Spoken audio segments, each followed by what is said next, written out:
Put your hands together. We have Crotty.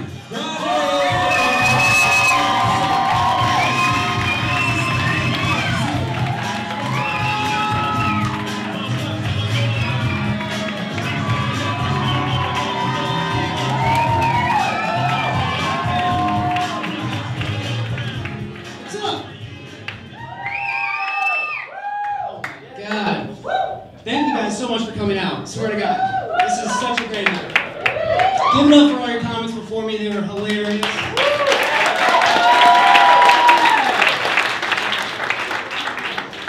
3 of them, first time ever doing comedy. Swear to God. And you never knew that first, did you? Freshly squeezed. That's what you get here. Oh man, I was getting a lot of texts today, a lot of calls. Everyone telling me to break a leg. No thanks. I don't know why this is a phrase anyway, break a leg. How dyslexic was the guy that created that? How about don't break a leg? Maybe that would work. How about instead just break me off a piece of that edible because my nerves are jacked? Woo! I probably walked a good 7 miles in my living room today. Just going back and forth, like a serial killer. I'm not though, I promise. So I live alone, and does anyone else live by themselves? Come on, people. So you know how dangerously nice it can be living alone. If you've never lived alone, just imagine you're a kid again, and your parents coming up and be like, okay, sweetie, well, your father and I are going to be out of town for the next 3 years. So just tidy up when you can. Don't sit too close to the TV. Feed the dog if he's still alive. Oh, and sweetie, if you get bored, just start day drinking. In bed by 7 p.m., up by 7 a.m., get those 12 hours in. Living alone is kind of also like having an invisible roommate that agrees with everything that you say. It's dangerous. I'll wake up, like, I think I'm just gonna wear my boxers today. Invisible roommate's boxers, huh? That seems a bit overdressed for a day off. I don't know about you, but I like to rock out with my sock out. All right. Get the day started. Like, what should I do? You're like, well, maybe I should start binge watching a show for 9 hours. That's fun, right? Yeah. Invisible roommate's like, hey, don't be a pussy. You start something, you better finish it too. I'm watching Game of Thrones. That would take like 3.5 days. I gotta work. So call in sick the next 3.5 days. They don't do half days. I looked into it, by the way. So yeah, it's really nice. My favorite activity to do at the house with my invisible roommate is just waste time. That's it. No one wastes time like him and I. Walk around the apartment, do a bunch of air fives. Bills. I'm like, do I have to pay any bills today? Invisible roommate's like, it depends. Is anything getting shut off today? No, I don't think so. All right, so you're good. We got like 24 hours left, I think. Oh man. One time my electric got shut off because I was late on the bill. And I gotta be honest, I didn't care at all. I'm like, I've been camping before. What, you think I can't camp in my own living room? Date night, babe, what do you say we go camping in the living room? Candlelit dinner, oh yeah. What? All about those candlelit dinners. So yeah, living alone is great, but it's dangerous. Procrastinate. Procrastinate all day today. To come here and talk to you fine people. I was driving the other day, and my transmission light came on, which I don't know if your transmission light has come on, because you do live in Scottsdale. But it's pretty much the equivalent of just getting a big old swift kick to the groin. anytime you see your transmission light come on, so you try to convince yourself that whatever it is, it's an easy fix. So I saw the light come on, I instantly started thinking, I'm like, what could that be? Probably isn't good. You know what it is? I bet my air freshener's off. It's dead. I bet I need a new air freshener. No, that's not it. Oh, windshield wiper fluid. That's probably it. That's probably what the transmission light means. So, that's not the only light on my car. My ABS anti-brake lock system light is on. The gas light's pretty much always on. Seatbelt light's on. One time my car's actually kind of like a Christmas tree, only the lights are on the inside. But none of those lights represent joy or jolly in any way, shape, or form. So, my brake light actually went off, which I don't know why this is. Complete strangers on the road would always feel the need to tell you that your brake light is out.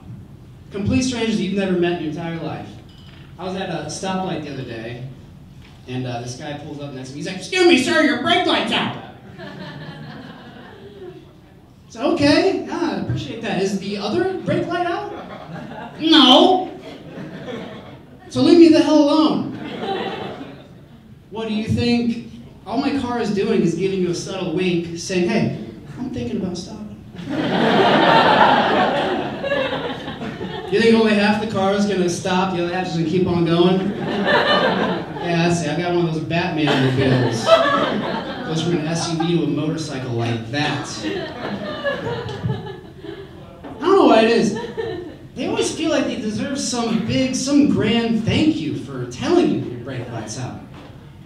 I'm like, he's like, "Oh, your brake light's out." "Oh, hey, thank you. What's your name? Gary? All right, well, mind your own fucking business, Gary." "Well, no, I know your name's Gary. It's on your license plate, you tool." I got dragged out to this really nice dinner with a bunch of family, and they valet your car. And my brakes, like we just talked about, aside from the light, are actually kind of a little fucked up too. So I pulled up, and I told the guy, I'm like, "Hey, just so you know, the brakes are broken." He's like, "What'd you say?" I said, "The brakes are broken." And then, without even batting an eyelash, he just yells out, "Broken brakes! Check one, broken brakes!" Everyone standing out front, waiting to get into the dinner, is now looking at me in disgust. Like, how does this animal drive with broken brakes? I start driving and I try to stop. Most of the times I do. Drink of water here. Never been a big fan of straws, by the way. Someone loves straws. Guys, we can't do this on a date. How is that girl going to take you seriously across from the table when you're going like...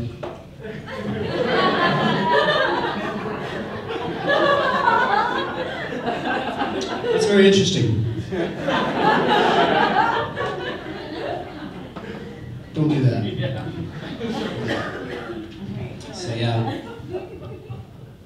I'm single, about as single as they come.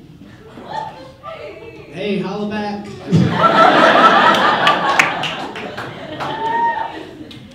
Yeah, so I've been single for about a year. I was in a 2-year relationship, which, in my opinion, was about a year too long. I got the gist of it in the first year. Don't get me wrong, she is a great girl. For somebody else. Not for me. So we went our separate ways about a year ago. Year 1 of dating, that's when strike 1 came.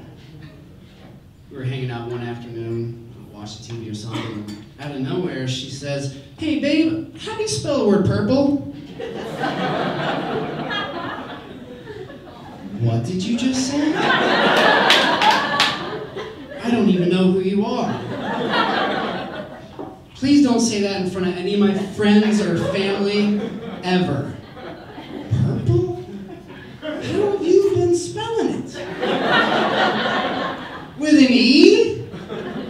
Get some of that purple drink. Gotta have some purple.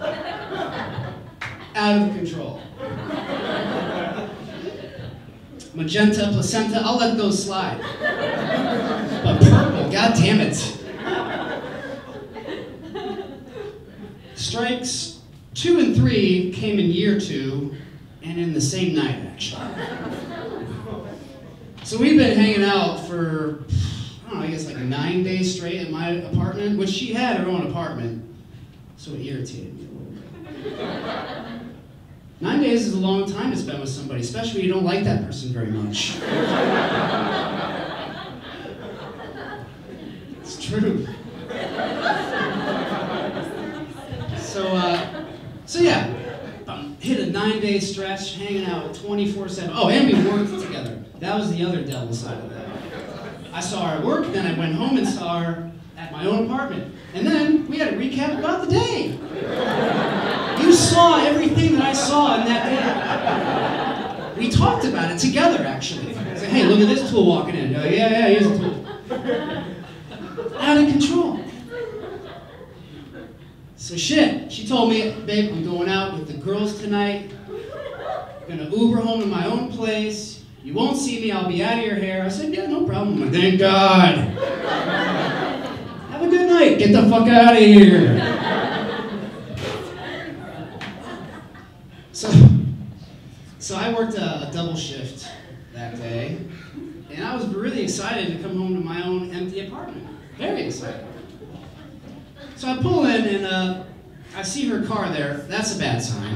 I'm like, all right, well maybe she Ubered with some friends, something like that. Let's hope that's what it is. So you know how you usually go one by one with the steps? I was just walking up 3 flights of stairs, just.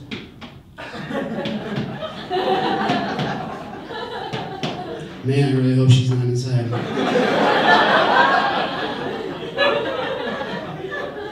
Come to my surprise, she was inside. So I walk in, see her there. She hit the drinks a little too hard that day. And she was sprawled out on my couch, just like this, hairy vagina showing and everything. For some reason, she wasn't wearing any underwear. That's great to hear. And on my coffee table, there's a family of 5 feast from this Honey Bear's barbecue restaurant. I know it's a family of 5 feast because I checked the receipt. It was $38 for this family of 5 feast.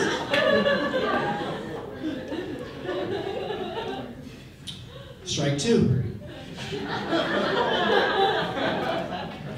So I said, all right, let me at least take a shower. Let me decompress a little bit, think this over.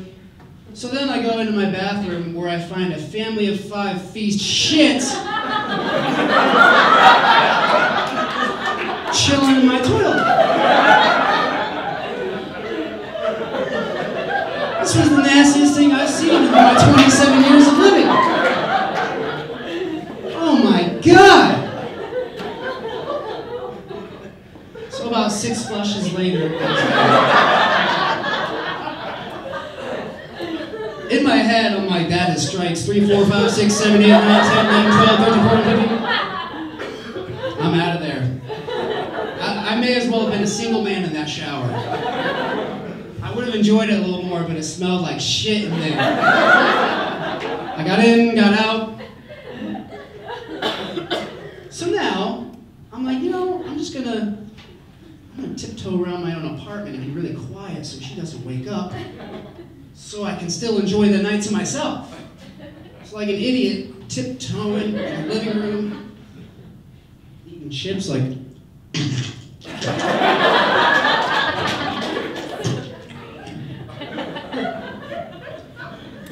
Cracking beers open like.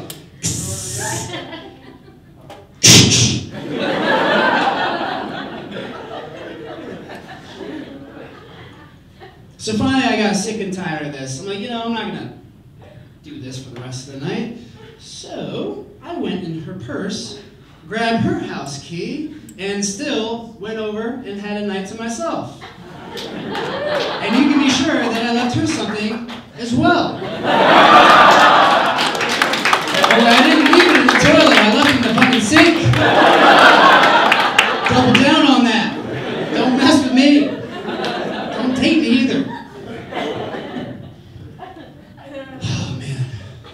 really good to get off my chest.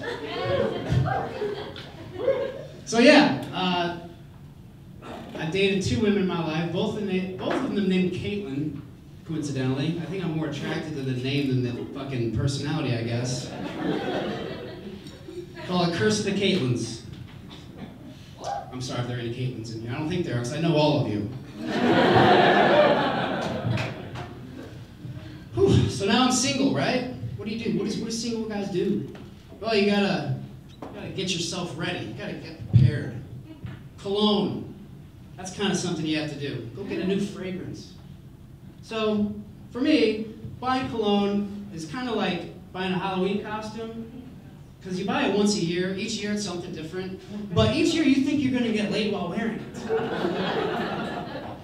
Your best odds of getting laid are actually on nights where you don't wear either cologne or a Halloween costume. Cologne influences. What did you smell growing up? My dad was an Aqua Velva guy. Which, in case you don't know what that is, it pretty much looks and smells identical to Windex. Anytime I smelled this around the house, I knew one of 2 things was happening. Either Dad was going out, or Mom was frantically washing windows, because Dad was going out. Grandpa had a really dark, real strong, pungent cologne.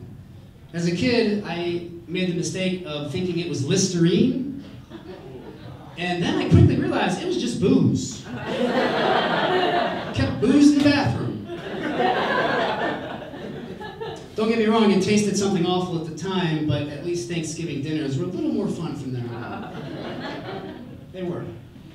So buying cologne. How do you buy cologne? You can't buy it online, you gotta smell it. You can't trust the cologne ads. Those don't make any fucking sense. I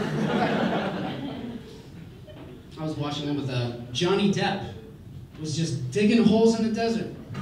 Charlie Aquadeja. That's it. He's just digging holes in the desert. Which for his character doesn't even make sense. Get someone that makes sense digging holes in the desert, like maybe De Niro, Joe Pesci. If those guys are digging holes in the desert, I get the MO of what they're doing. Not to mention, I think if you're digging a hole in the desert, you don't really want to smell like anything, do you? Probably trying to bury a body, perhaps? I would call it traceless. Johnny Depp's new scent. Traceless. It smells like nothing.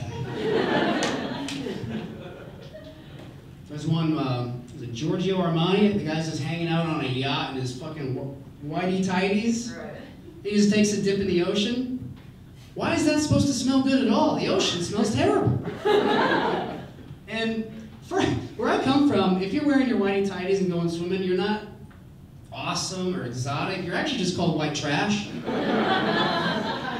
Pretty much. They got the Ralph Lauren, the Polo commercials. Those are ridiculous. Some dude playing lacrosse on a horse, sweating his ass off. That can't smell good. What are you selling me, guys? Selling me some swass? Some sweaty ass? I'll wear that if I'm trying to... No, not gonna wear that. Thought I had something there, I didn't. Speaking of white trash, who wears Axe in here? I can tell, oh my God. I can tell nobody. You try to wear it, sir? Yeah. What is trying to wear Axe? What does that mean? Do you wear it, or does it wear you? It does wear me. I try to wear it, but it wears me every time. Nice. Buffalo Bill style. Exactly. Got you, guy. I see you, bro. Oh, Axe. If Windex could fart, that's what Axe actually smells like. Oh yeah. And those commercials are way more misleading than the other ones. They just tell you to go ahead and spray Axe 17 times to each body part, and it'll make women want you to stand way the hell over there. Far, far away. Axe body wash? The only way I would use Axe body wash is if I had real soap to wash it off with after. What the hell out of here with Axe body wash. And then there's Bod. Anyone remember Bod? Bod body spray? Anybody? Oh my God. Well, that actually does come in a Windex bottle. It does. Bod body spray comes in a Windex bottle. I never got the MO of Bod, because it's like, you want to smell good while you're sweating it up with you and your bros? No, how about you just save that for the shower? If I'm fucking defending my friend in basketball and I'm smelling some cologne, I'm backing up a little bit. What did you think was going to happen here? I just wanted to play some ball. You're trying to grab some balls. No, thank you, sir. So yeah, that was one subtle thing I did to be single. Since then, I haven't really done anything else. I actually don't really like hitting on anybody. Is that weird? What? I feel like you got something really weird in your junk drawer.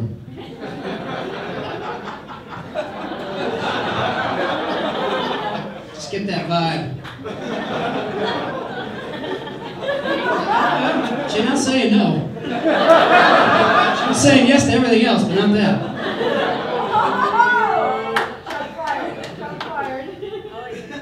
Junk drawers are weird though, right? Because everyone has it. Because it's the only one that doesn't open all the way.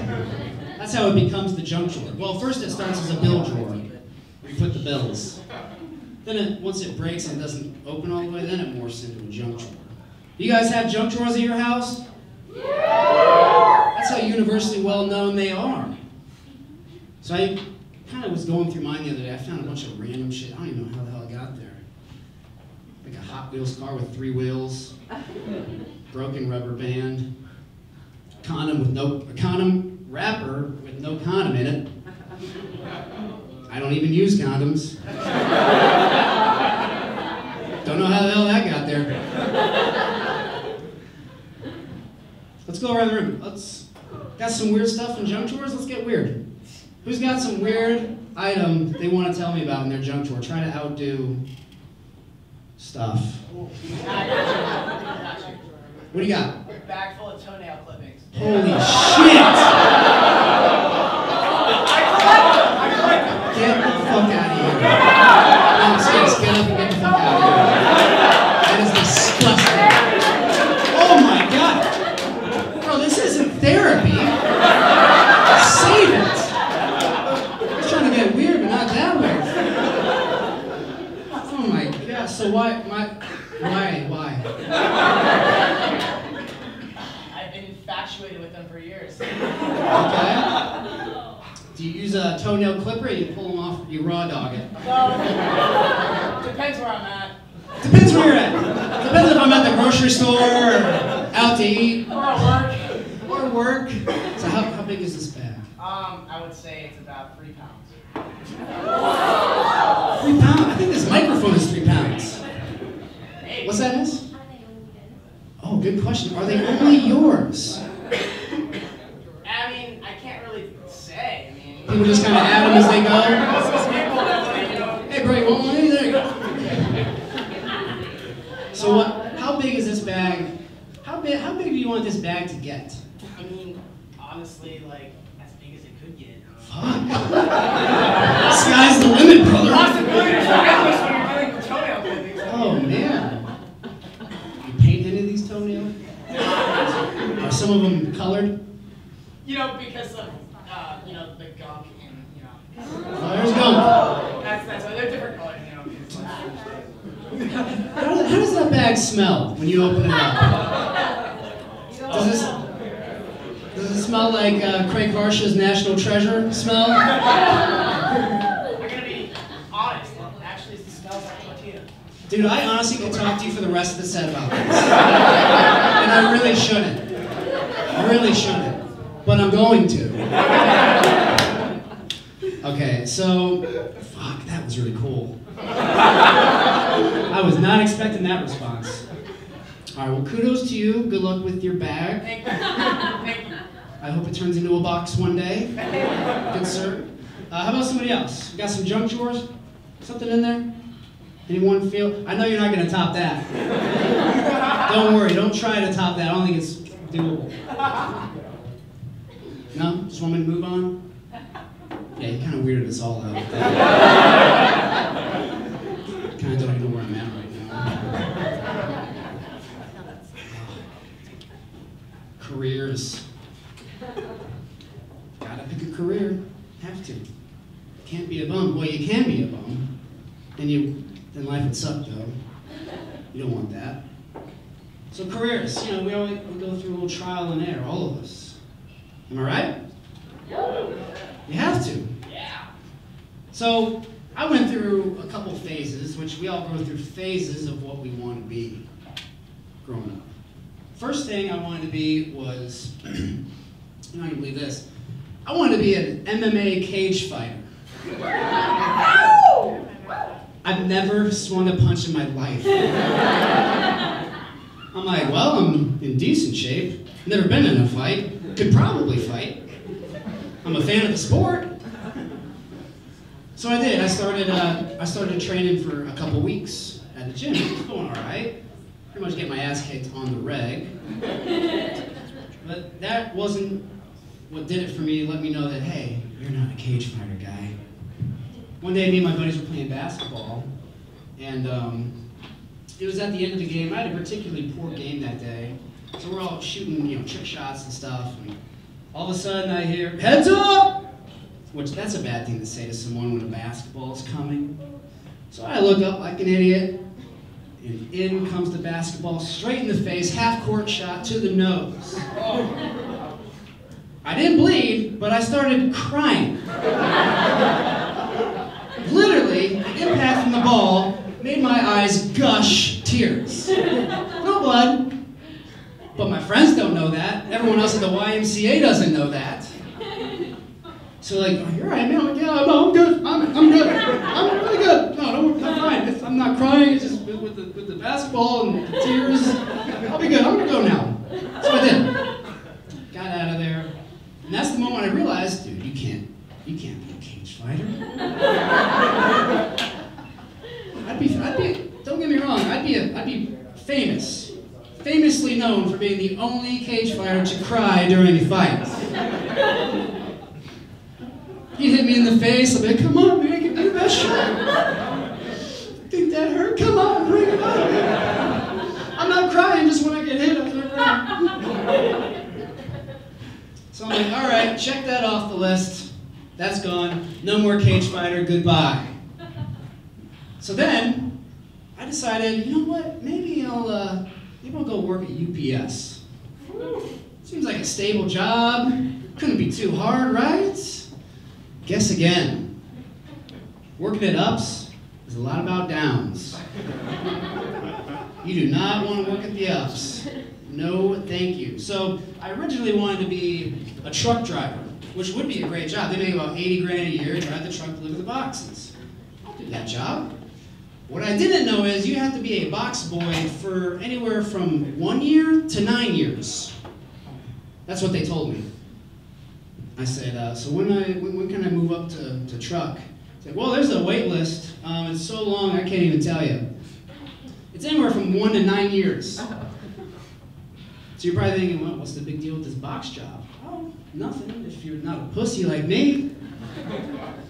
So I had to load 30 boxes per minute, which I thought would be no problem in the back of this semi-truck, sweat my ass off. 30 boxes a minute is actually a lot of boxes. And they'd be small boxes too. So I'd get faked out on some of these boxes. I'd go to grab a small box, not thinking it was heavy, and there'd be a bunch of bolts in there. I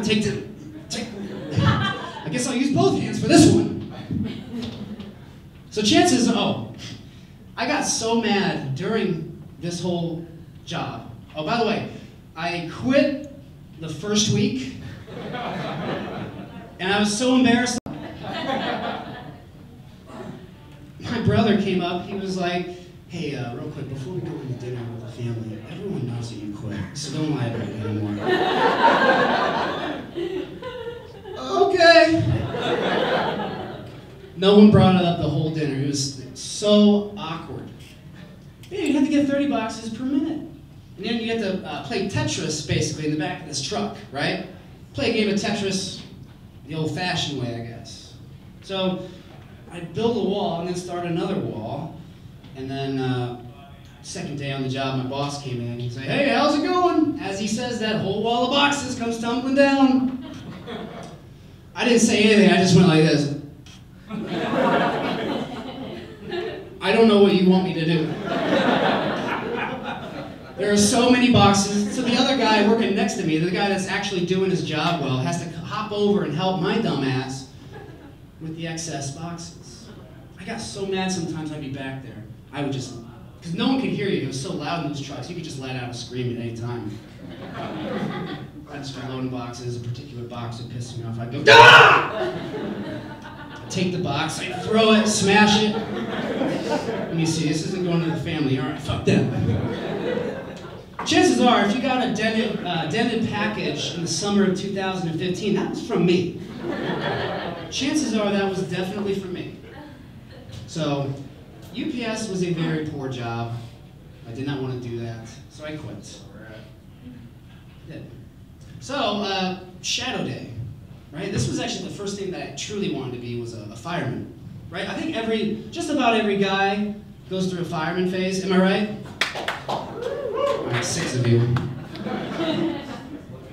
So yeah, so it was 8th grade, and I went to shadow my best friend's brother, who was in Akron, Ohio, fireman. And boy, was that one hell of a ride. Let me explain.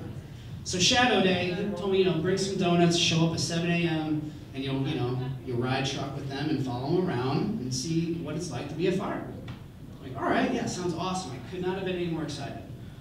So I show up, 7 a.m., right on the dot, I walk in. He starts getting me acquainted with other firefighters. He's like, "Yeah, this is a dickhead, puke breath, cum face." I'm like, "You just gonna talk to them like that?" He's like, "Yeah, they gave themselves that nickname." So it's real camaraderie over there. But I didn't get much time to get acquainted with anything. The setup, nothing. So I walked in at 7 o'clock. 7:01, the bell goes off, siren goes off. Everyone's just stops what they're doing. Everyone's getting their gear on. They're moving around, putting stuff on. I'm just standing there. I don't know what the hell to do. So I yell. I'm like, "What do I do?" He's like, "Get in the back." I got in the back already. But I went in the back,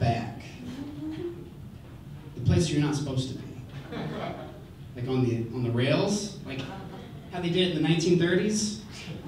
So I went to the back, step up, sit down. This doesn't feel right. So we start pulling out, and I'm actually moving. I'm on the back of this fire truck, the back. None of the guys are in sight. They're inside the truck. I don't even think they're allowed to be on the back themselves. So here I go. Holding on to the rails for life. As we're pulling out, a couple of the firefighters that stayed behind are going, "What the fuck? Do you see that kid on the back of that truck?" They didn't stop us though.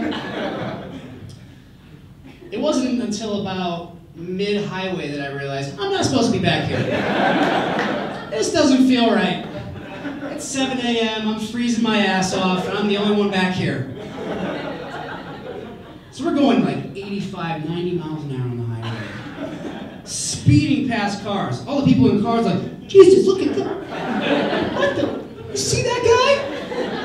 I'm honestly amazed I didn't end up on the news. So we see the smoke flames a mile out. It's crazy. My adrenaline's full. It's jacked. Way jacked.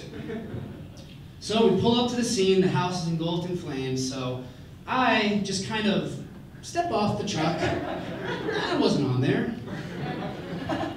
So everyone's so busy, they're grabbing their gear, they're going in. There's a lady screaming that's in the house. The whole thing was just completely overwhelming to watch. And so about 2 hours go by before they finally had this damn thing out. And So my best friend's brother comes up to me, the firefighter, and he's like, "Hey man, so what'd you think?" I'm like, "Yeah, that was intense. You know, I don't know what to tell you." He's like, yeah. It takes a while for cleanup. You know, cleanup's a big issue. It takes like 40 minutes to take out the fire, and then like another 2 hours to clean it up. So I'm not doing that, by the way. So he leans over and he's like, "Hey, let me ask you, were you on the back of that fire truck?" I was like, "Yeah, I didn't know where you wanted me to go." He said, "Get in the back." He's like, "Jesus Christ. Oh my God. Guys, get over here. Get over here." Yeah, he was on the back. He was on the back. Get over here. No, he was on the back. His mind was blown. My mind was blown. He's like, "Man, we cannot tell the chief about this. We can't do it. He will have our asses fired." So I took that as a sign that, hey, if you couldn't even figure out how to get in the damn truck, maybe you're not cut out for the firefighting life. So I scratched those off the list. Obviously, this is what I do want to do. Yeah, you want to be a comic too? But in order to do this job, you have to have a mundane job that's flexible with your comedy lifestyle. Something similar to the restaurant industry. Anybody feel me on that? Alright, so I'm not the only asshole here. So yeah, I'm a bartender, server. It's not a bad gig. If you haven't been a server, it's kind of like you either had $200 to spend on any given day, or you're $200 short on rent. It's kind of no gray area. That's just the lifestyle of someone in the service industry. But you wait on so many different kinds of people. You do. You notice it. You have to. You have to get along with people. Even people you don't even like. Don't worry, I like you guys. But yeah, all different types. There's old people, they're all right. I work at primarily older clientele at my restaurant. So I go to take the order, and I'm like, "All right, folks, start you out with something to drink." Old man's like, "Coffee, black." Jeez, old timer, chill out. Come back with the coffee. "All right, are we ready to order?" "Yeah, Mia. Let me get a steak. Well done." And I'm like, "Bro, I don't think you have enough time left for a well done steak. You want me to bump it up to medium, get you back for your stories later? Let's bump it up to medium. Let's do that." I like waiting on Asian people. I know, it comes as a shock to you. No, I like it because it's super easy. You just ask them what they want, they just point right at it. "Hey, what can I get for you?"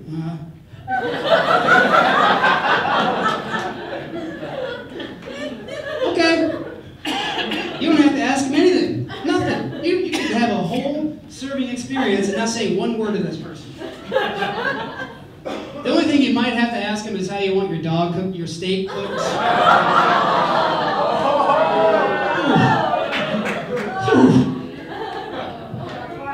But that's it.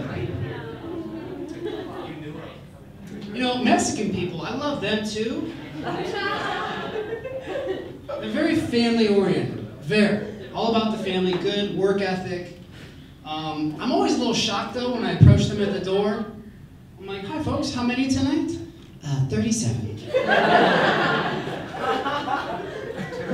37 people? Yes. Oh, you're in luck, because we have 38 seats. What's the occasion, may I ask? Small family dinner. Where's the rest of the family? On the other side of the wall.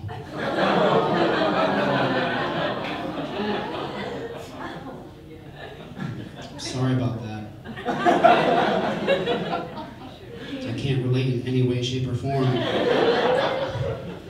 never even been to Mexico. But I like the way you guys do business. Oh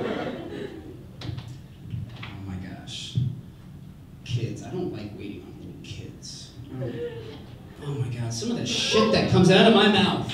I'm just a complete cheese ball when I'm talking to kids. Hey, Billy, you want a chocolate milk? You want a chocolate milk? Would you like a chocolate milk? Okay, here you go. And the parents want the kid to order for himself, which he's only 1 year old. 1 year old, he can't do that. Well, tell him what you want, Billy.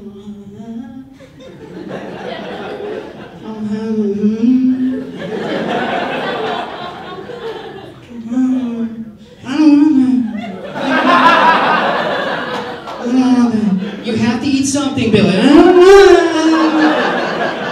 don't want to eat that. They're all on their tablets anyways. Good God. Everywhere I go, everywhere I look, little kids on their tablets at dinner. People are fucked. These kids are going to have no social skills. They're going to be gone. I actually don't even have a joke about this. I'm just kind of ranting. 0 jokes about that. So I don't like waiting on kids. And I really don't like saying things that I would not normally say, like to you guys. But to complete strangers, some of the stuff that spews out is just ridiculous. I'm like, hello, okie dokie. Did I just say okie dokie? One time I said okie dokie smoky, I nearly killed myself. Okie dokie smoky, oh fuck! I hope no one heard that. They all heard that. God, it's crazy. Gluten-free people. Where you at? I hope you're not here. I hope you're not here.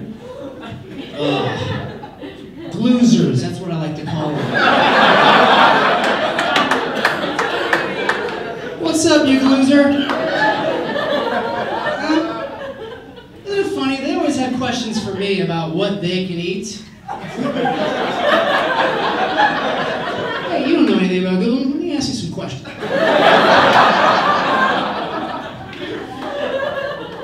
That's like the equivalent to someone that's lactose intolerant asking if they can have a milkshake. Well, yeah, technically you can have it. It might kill you, but you can have it. Out of control. I'm going to open up my own place, my own restaurant. It's going to be called Gluten. We're going to sell nothing but gluten. All the time.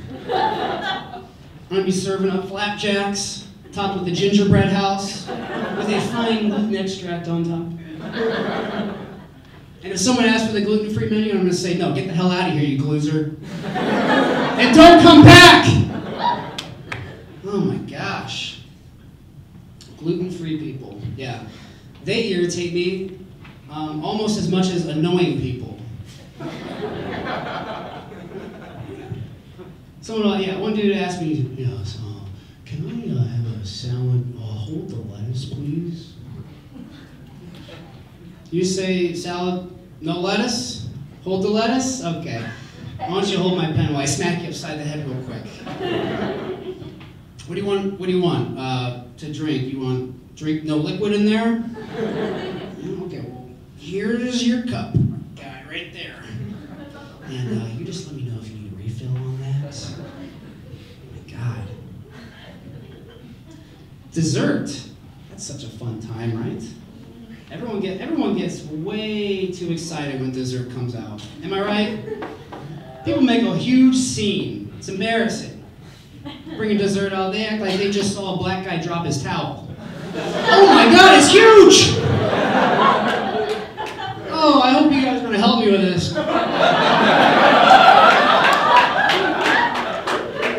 Because if not, I am going to be hurting tomorrow.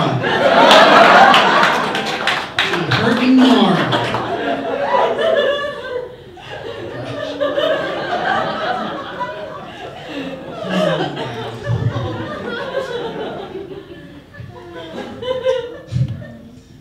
Moving on, I had to go to Coinstar the other day. Does anyone else, do you guys know what Coinstar is? All right. right? So only a few of you have struggled in life. Good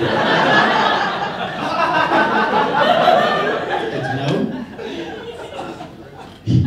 So yeah, I had to go to Coinstar. And Coinstar is that big green machine where you put your change in, it coughs out some money, or a ticket to go get money.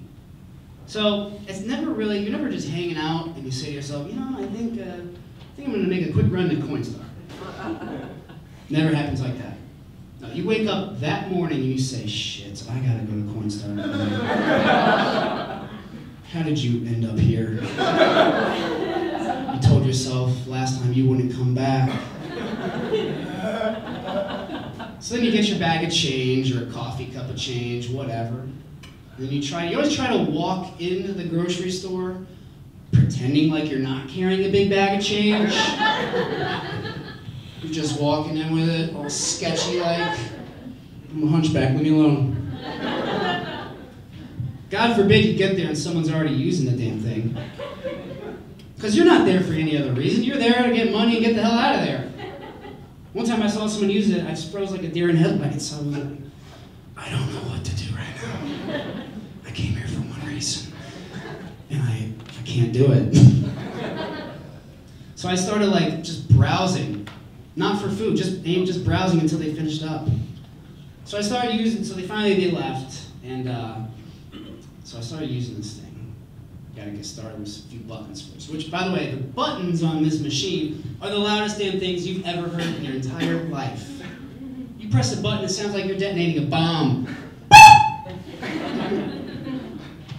Good God, that was loud. Did anyone hear that? Yeah, they did. All right, let's try to do it real fast so no one hears. So then you move on. You have to put the change in this damn thing. So now you're kind of upgrading from what was a detonation of a bomb sound to more of a Tommy gun-like sound now. Now you're putting the change in there, it's going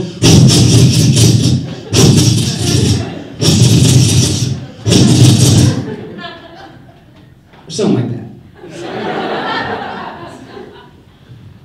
So this part gets so embarrassing for me. I'll just take a step to the left and just start using Redbox. Yeah, I don't know what's going on over there. It's making a lot of noise, isn't it? Yeah. So then at the end of Coinstar, it'll ask you a couple questions.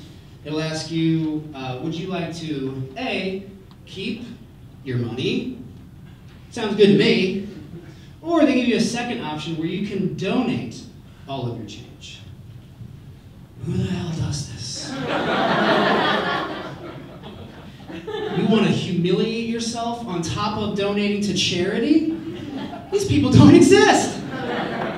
Don't ask me if I want to donate my change to Coinstar. That's why I'm at Coinstar to begin with. I have to go to the gas station after this. I'm not going to pay for gas with quarters. You ever try to do that? You ever go to the gas station? And you know you're broke when the amount of gas you're getting is lower than the pump number? Pretty much.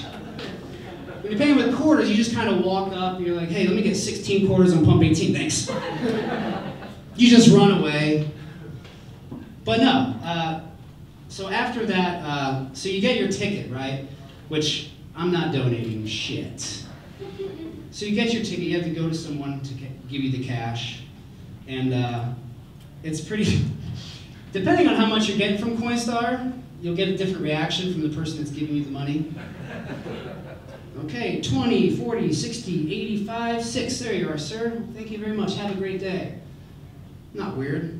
But when they go, okay, 1, 2, 3, 4, 5, $6 is your take today, sir. I'm like, okay, thank you very much. Oh, man. So Coinstar, in fact, I made it so far without fucking anything. Even that